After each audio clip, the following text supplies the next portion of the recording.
Hey everyone, this is Jay Mills from iPhoneblogger.com. Today I'm going to be doing a tutorial that has been the most popular written tutorial that we have on our website, but lots of people are still having problems with it just from the written tutorial. So I figured I'd do a video tutorial to hopefully explain it better so that you can figure out how to do it. The tutorial is how to put a device that has a non-functioning home button or power button into DFU mode. As most of you know, DFU mode is required for all 3G and 3GS jailbreaks. So for those who want to jailbreak their 3G or 3GS but have a broken power or home button, they can't currently do that. So this tutorial is not going to show you how to use the typical jailbreak tools, but it will show you how to force your device into DFU mode so that you can then enter Pwn DFU mode and restore a pre-jailbroken firmware from Snowbreeze or from Pwnage Tool. Which will allow you to jailbreak your device. So basically I've got iPhone 3G, it's running 4.2.1 right now, it's stock, I don't have Cydia or anything on here.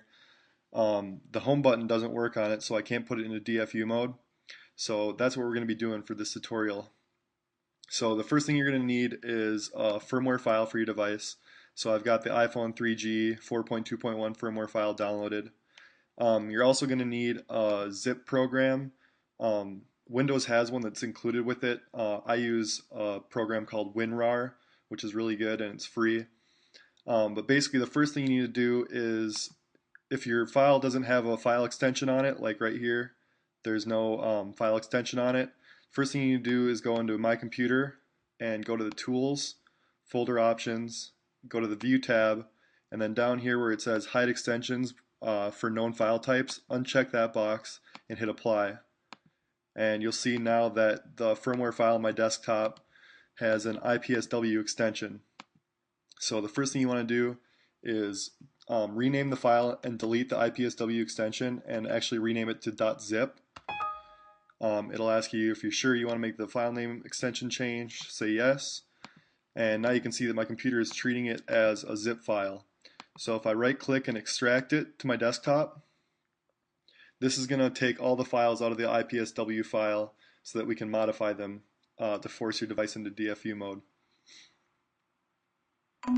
Alright, so now that the files are extracted, I'll just open up the folder that it created.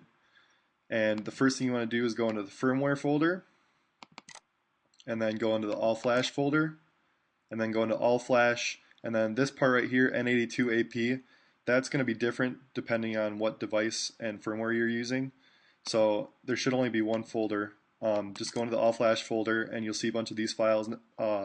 Most of them have the img3 file extension. And what you want to do is you want to find the Apple logo.img3 file, and you want to copy that, and you want to paste a copy of it right in the same folder. So I'll just paste it.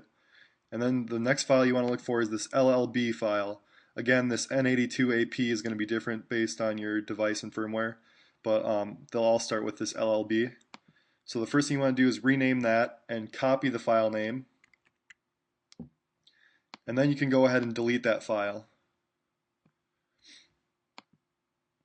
And then what we're going to do is this copy of the Apple logo that we have, we're going to rename this, and we're going to paste the LLB file name.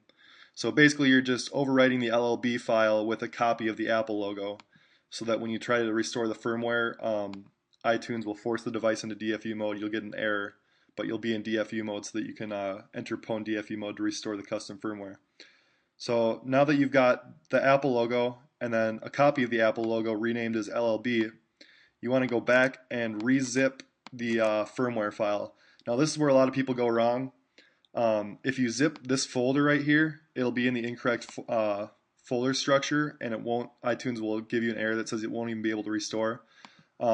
When I've talked to people who have been having problems with this tutorial, that was mostly the problem, was that they tried to create a zip file from this whole folder. But what you actually want to do is inside the folder you want to select all the files, and then you want to zip them. So I'll go add to archive if you're using WinRAR, change it to .zip, leave the file name the same, that doesn't matter, and then hit OK. So basically we're just recompiling all the files that we extracted from the original IPSW file. Alright, So it's done rebuilding the file, and you'll see it's .zip. So what you want to do is just go ahead and rename the file and change the file extension from .zip back to .ipsw so that your computer recognizes it as a firmware file again. So now that the computer is detecting the file as a firmware file again, we can go ahead and open iTunes. And then you're going to want to hold down the Shift button if you're on a Windows computer, or the Alt button or the Option button on a Mac computer, and then hit Restore. And then what you want to do is you want to go into the folder where you compressed the firmware and renamed it. So here is the firmware that we made that's purposely going to put the device into DFU mode. So we're just going to select that and let it restore. It'll say that it's going to erase your device. Go ahead and hit Restore again. And then this part takes a little while, and we'll get back when the iTunes error pops up.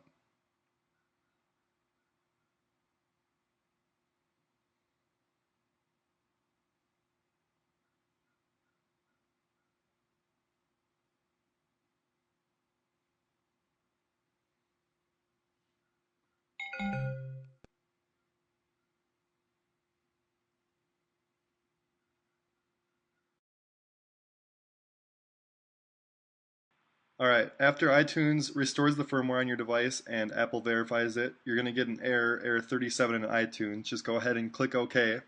And as you can see, my device is now, the screen is black, and iTunes detects the device in recovery mode.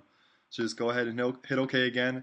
And now at this point, your device is in DFU mode, so you can go ahead and use Red Snow or iReb or Pwnage tool to put your device into Pwn DFU mode and then restore a pre-jailbroken firmware that you made with Snowbreeze or Pwnage tool. And basically, after you restore that, you'll be jailbroken. Be sure to check our website, iPhoneblogger.com, for more tutorials, downloads, and live chat support for all your iPhone, iPad, and iPod Touch jailbreaking needs. Thanks.